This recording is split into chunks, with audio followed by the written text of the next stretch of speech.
Rabbits. Dave. Justin. Afreen. Chris Mercurio. Jamie Lynn. Stephanie. I'm Catherine. Aria.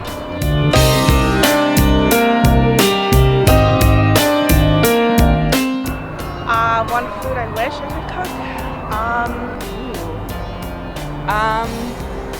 It's a really good question.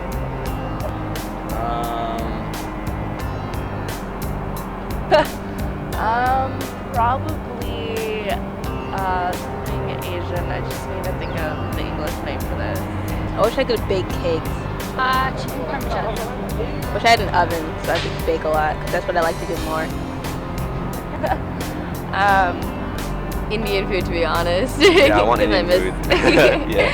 Yeah, I miss home cooked meals, so yeah.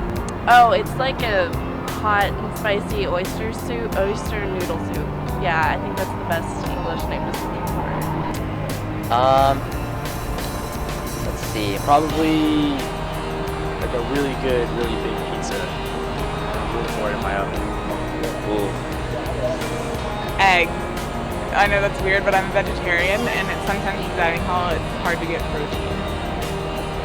Probably Indian food. Yeah, I think that. My mom makes really good like pasta with meat sauce, but I can't really do it myself, so I wish I could do that. Big fan of fried pork chops. I can't make that at school, so that's what I'd like to do.